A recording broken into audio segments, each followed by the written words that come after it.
My name is Tendai, Chamoto-Mpofu. I am an author and the founder of MaDube books.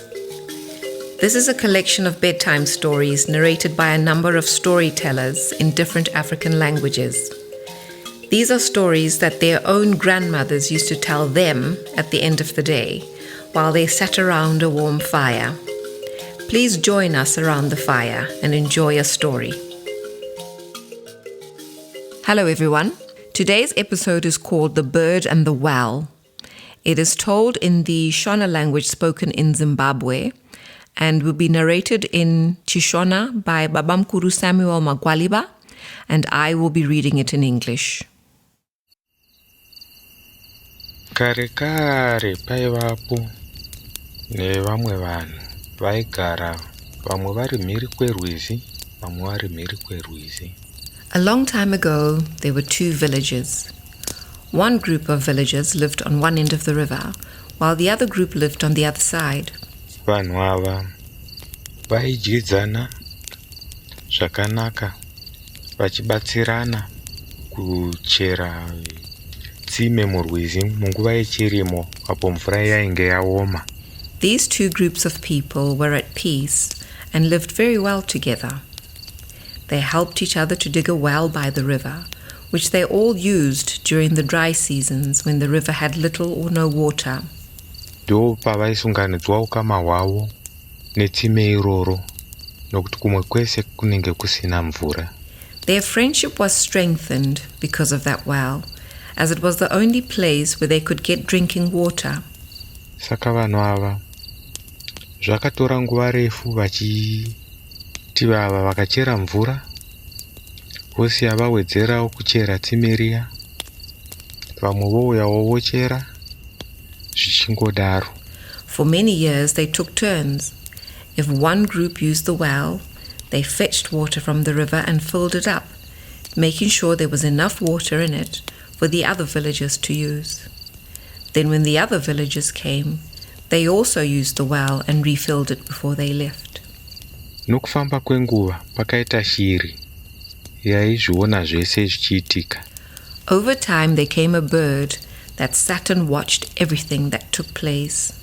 Izvi hazvina kufadza shiri iyoyo kuwirirana kwevanhu kudaro. The bird was not happy at all with what it saw. It did not like to see the two groups of villagers getting along so well. Saka shiri yakaruka zano rokupesanisa vanhu vaya. So the bird came up with a plan to make the two groups dislike each other. Ikange yakuti vekumune rumwe mhiri vakachera mvura, vachingopedza kuchera mvura, iyo yaizotevera yosvika patsime riya, yotanga kuimba ichifutsira tsime riya. The bird waited for one village to fetch their water and fill up the well, and as soon as they left, the bird went down to the well and started to sing. And as it sang, it threw sand into the well to bury it. Yaimba ichiti. This is the song that the bird sang. Ndinoona vanhu vamwe vanochera tsime rimwe, ndinoda kuvarwisaisa dzvirori gatsindire. Yaizviita izvi ichitsindira tsime riya. It sang its song and threw sand into the well, stamping on it with its feet. Vekune rumwe rumhiri vaizoti vakauya vowana, ko tsime rakatsindirwa. Vobva vati, ko vanhu vekuku kumhiri uku, rumhiri rwemabvazuva vanotsindira, vanosiya vafutsira tsime kana vanwa. Vaakuzviitire zvinhu zvazvingofamba zvakanaka nguva yese wani. When the first group of villagers arrived, they found that the well had been covered up. They were surprised and asked each other why the villagers from the east were burying the well when they had finished drinking water. Why are they doing this when things have been working so well all these years? Vofukunura, vochera mvura. So they dug up the well, fetched their water, and left enough for the other villagers to drink when they came. Vadaro, vachingobva kuenda chete, shiri iya yobhururuka, yoya patsime paya, yotangazve kuimba. As soon as the villagers left, though, the bird flew down to the well and started to sing its song and bury the well. Ndinoona vanhu vamwe vanochera patsime rimwe, ndinoda kuvarwisanisa, dzvirori gatsindire. Yobva yafutsira tsime riya. Vayawo vekumavirira voti vakauya voona tsime rakatsindirwa, kuzvatakasiya takangochera wani. When the villagers from the west arrived, they found to their surprise that the well had been covered in sand again. But what is this now?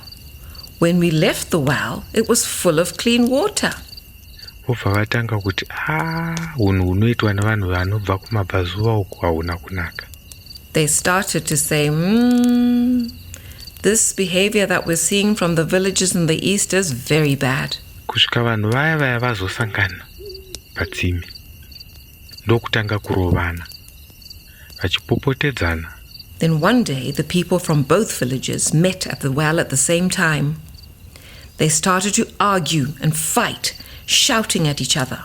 Shiriya zvese zvaiva mumaziso ichifara chaizvo kuti zvayaida zvazvakuitika. The bird sat far away, watching everything as it took place. It was delighted that its plan was working. Pakazoitawo umwe mukuru akati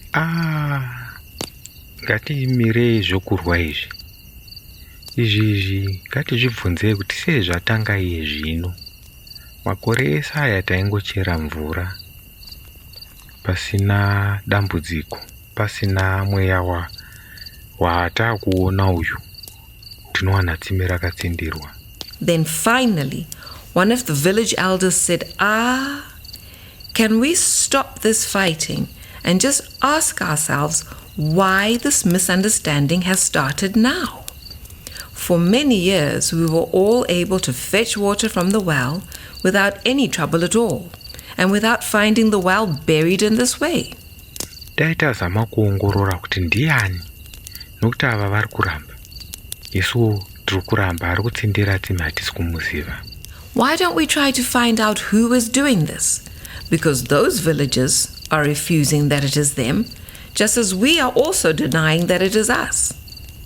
Kusvika vakaronga mauto ekuvandira parwizi rwuya.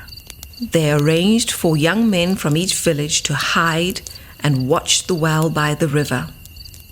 Saka vakomana vakachenjera vane miseve ndokuvandira. The young men armed themselves with spears and arrows and prepared to attack whoever was burying the well. Ndokuona pane shiri iri kubhururuka iri kusvika patsime riya.